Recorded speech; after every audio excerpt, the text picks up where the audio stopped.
ಒಮ್ಮೆ ತಂದೆಯು ಮಗನಿಗೆ ಒಂದು ಅತ್ಯಂತ ಹಳೆಯ ಗಡಿಯಾರ ನೀಡುತ್ತಾನೆ. ಈ ಗಡಿಯಾರವನ್ನು ಮಾರಿ ಬರಲು ಪ್ರಯತ್ನಿಸು, ಆದರೆ ಬೆಲೆ ಮಾತ್ರ ಕೇಳಿಕೊಂಡು ಬಾ ಎಂದು ಹೇಳುತ್ತಾನೆ. ಮೊದಲು ಗುಜರಿ ಅಂಗಡಿಗೆ ಹೋಗ್ತಾನೆ. ಅಲ್ಲಿನ ಮಾಲೀಕ ಅದು ಹಳೆಯ ತುಕ್ಕು ಕಬ್ಬಿಣವೆಂದು ಭಾವಿಸಿ ಕೇವಲ 50 ರೂಪಾಯಿ ಬೆಲೆ ಕಟ್ತಾನೆ. ನಂತರ ಅವನು ಹತ್ತಿರದ ಗಡಿಯಾರ ಅಂಗಡಿಗೆ ಹೋಗುತ್ತಾನೆ. ಅಲ್ಲಿನ ವ್ಯಾಪಾರಿ ಅದರ ಕೆಲವು ಪಾರ್ಟ್ಸ್ ಹಳೆಯದಾಗಿದೆ ಎಂದು 500 ರೂಪಾಯಿ ನೀಡಲು ಒಪ್ತಾನೆ. ಕೊನೆಯಲ್ಲಿ ತಂದೆಯ ಮಾತಿನಂತೆ ಅವನು ಮ್ಯೂಸಿಯಂಗೆ ಹೋಗುತ್ತಾನೆ.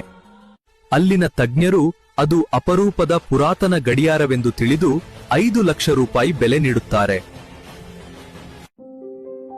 ಮಗ ಮನೆಗೆ ಓಡಿ ಬಂದು ಕೇಳುತ್ತಾನೆ, ಅಪ್ಪ, ಒಂದೇ ವಸ್ತು ಬೇರೆ ಬೇರೆ ಕಡೆ ಬೇರೆ ಬೇರೆ ಬೆಲೆ ಪಡೆಯಲು ಹೇಗೆ ಸಾಧ್ಯ? ನಿನ್ನ ಬೆಲೆ ತಿಳಿಯದ ಜಾಗದಲ್ಲಿ ನೀನು ನಿಂತರೆ ನಿನ್ನನ್ನು ಕಸದಂತೆ ಕಾಣುತ್ತಾರೆ. ಸರಿಯಾದ ಜಾಗದಲ್ಲಿ ನಿಂತಾಗ ಮಾತ್ರ ನಿನ್ನ ಬೆಲೆ ಜಗತ್ತಿಗೆ ತಿಳಿಯುತ್ತದೆ.